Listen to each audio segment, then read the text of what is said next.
David's Saturday AI Thoughts, Episode 15, 30th of May 2026, How We Got Here. What's on my mind? I pulled a book off the shelf this week, one I first discovered and could not put down in October. It was the first time I'd stopped to really understand how we got here. Leafing through my underlinings and scribbles, one made me smile. On page 56, a co-founder of Google's DeepMind makes a small point in an October 2023 interview. Humans have a fast-learning middle layer of memory between what we hold in mind now and what we know for life. Language models have nothing like it. My note reads, Claude Skills does this, launched yesterday. That gap is the whole story. In artificial intelligence, the future shows up long before it ships. Seeing it was never the hard part. Believing it enough to bet on it was. The future is already here, just not evenly distributed. It arrives wherever someone decides to act on what many others can already see. In the mid-2000s, a few argued that enough computing power to rival the brain would make neural networks work, and that until then, AI was futile. Most called it magical thinking. Even the person who would later coin a defining phrase of this era had dismissed it. The mistake, he says now, was thinking algorithms mattered more than compute. But you cannot run trial and error at scale without vast compute. The architectures beneath almost every modern model sat ignored for decades because nobody would spend the money to test them at scale. In 2017, Google published the breakthrough beneath ChatGPT, a paper called Attention is All You Need. It gave the idea away, free, because in 2017 it did not look like the crown jewels. It looked like a faster way to translate French. It held the door open and walked past it. In 2020, OpenAI bet $4 million on a model built from that paper. It was not the first to spot what it called scaling laws, the curve linking compute and data in to capability out. Plenty had seen the curve. OpenAI decided to bet on it. The bet paid off and within 2 years had become confidence in $100 million training runs. The largest now cost billions. 3 things turned the idea of AI into a useful system, all at once. The internet grew big enough and open enough to provide enough training data. Graphics cards built for video games turned out to be the right hardware and enough lay around to do the maths, and people were willing to write the checks. Compute for the largest models is now around 10 billion times what it was in 2010, doubling every 6 months. ChatGPT in November 2022 was the wake-up and the start of the Generation 1 era, AI good enough for professionals to use. My team and I cleared our calendars in late 2022 and sat with Hollywood screenwriters, Grammy-winning songwriters, and senior executives to guide them through doing work they cared about and they judged to be world-class with it.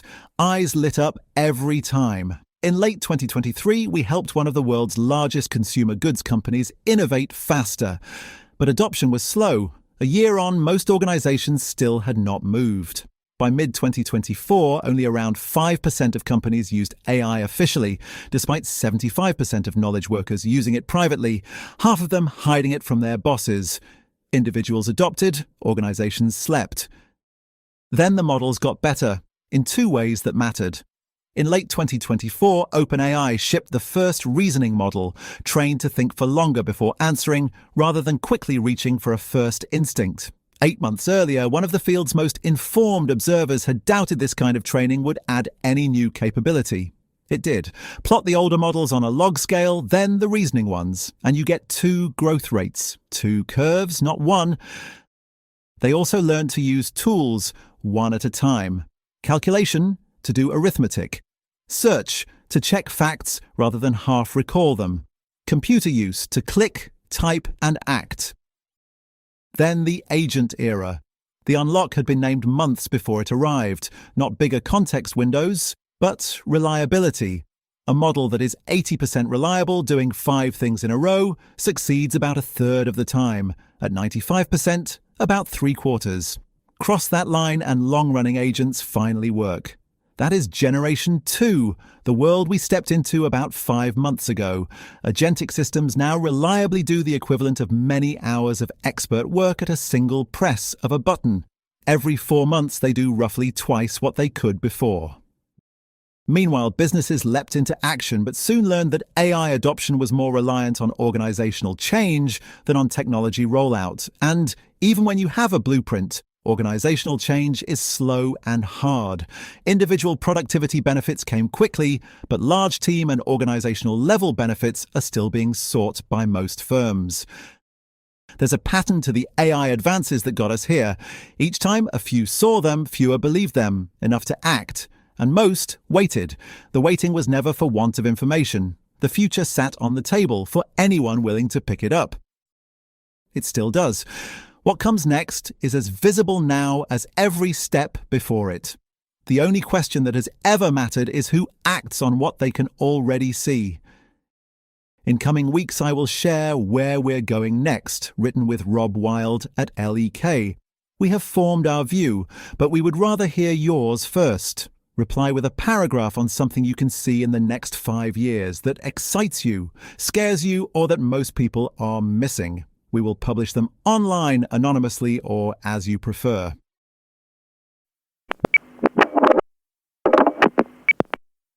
Here are 3 things worth knowing this week. Number 1. AI can now find software vulnerabilities faster than humans can patch them. Discovery is no longer the hard part. Verification is. A frontier model, handed to 50 cybersecurity partners, surfaced more than 10,000 critical or high-severity vulnerabilities in the systems it was pointed at. Cloudflare has roughly 400 major bugs to work through. Palo Alto Networks shipped 5 times more patches than its usual release cadence. Maintainers have asked the developers to throttle the discovery rate because there are not enough security professionals to close the gaps before attackers find them. Software security used to be limited by how fast new vulnerabilities could be found. It is now limited by how fast humans can verify, disclose, and patch them. Number 2. A general-purpose AI model has autonomously disproved a 1946 conjecture in geometry. Independent mathematicians have verified the proof. OpenAI handed a general-purpose reasoning model a long-held belief tied to Erdős's 1946 planar unit distance problem, and the model produced a disproof. Other AI models have since solved further long-standing problems. The wrinkle is that the others were purpose-built for mathematics. OpenAI's was not. Machines now clear the tractable tail of problems fast, which pushes the human frontier towards the problems that still resist them. After AlphaGo, the DeepMind system that beat the world's best human Go players in 2016, the skill of human Go players noticeably improved. Like Noam Brown, an OpenAI researcher who helped build its reasoning models, I suspect we will see a similar pattern in maths. And then the same pattern in business. Number 3. Generative AI use among American adults has hit 58% in 4 years. The personal computer took 16 years. The Federal Reserve's February 2026 survey of working-age adults puts overall adoption at 58%, up from around 45% in October 2024, but recently flat. Work use is 44%. Non-work use is 51%. Daily use sits at 14% and saves an estimated 2.2% of total work hours. Alfred Lin, a partner at the venture capital firm Sequoia, notes this is the penetration level the personal computer took 16 years to reach, a 4-fold acceleration on the closest analog. The caveat is the plateau. The early adopter phase is over. The hard part starts.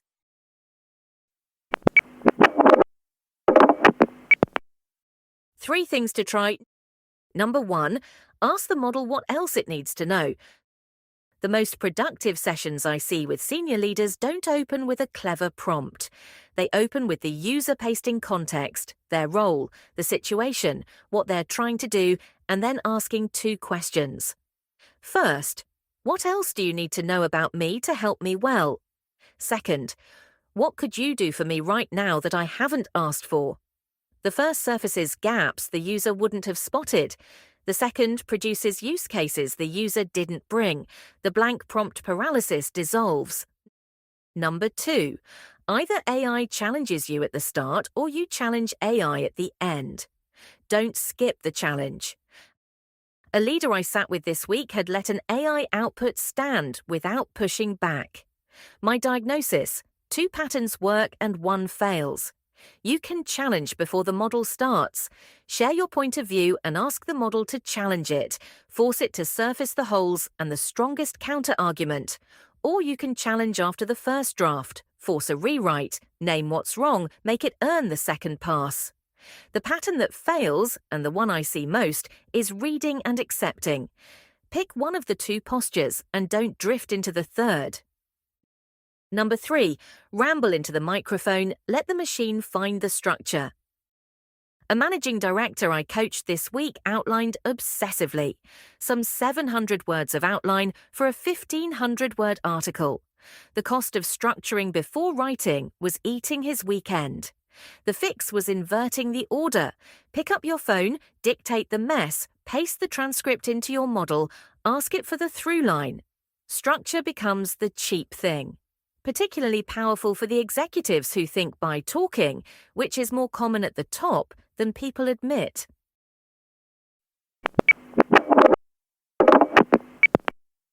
What readers said.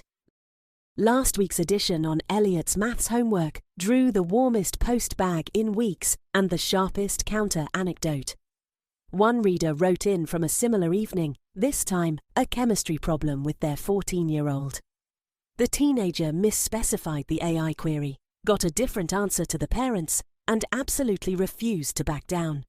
You're wrong, the AI says. A marketing lead at a hospitality group sharpened the underlying point. The difference between it doing it for you and you getting it is the difference most are not doing. A reader 2 years into their first job described the generational arc, from being told to use AI more to being told to use it as a support, not a substitute, inside the same 18 months.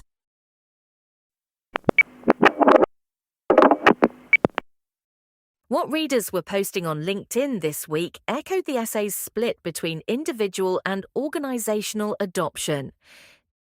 David Johnson Egra, founder of Scribes Consulting, an AI advisory for communications leaders, opened on the sharper end of the curve. A year ago, he didn't think AI would impact his work. Then, within a few weeks, he was out of work. He built the advisory in the gap. Rahim Hirji, keynote speaker and author of Super Skills, counted his own manuscript. The word human appears 194 times. The word AI appears 56. He calls the cohort Generation Human. And Dylan Jones, Chief Communications Officer at Bold Square, set 2 C-suite memos side by side. Earlier this year, we're going to be the most AI-forward organization in our space. This month, cut down on tokens. They're getting expensive. We'll just say we're AI-forward, the performative version of organizational adoption.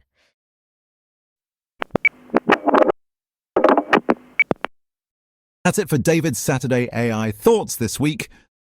This is a faithful reading of the email edition. The full written version with all the links and sources, plus 7 bits that didn't fit, full reader letters, and full community voices is at stedman.ai.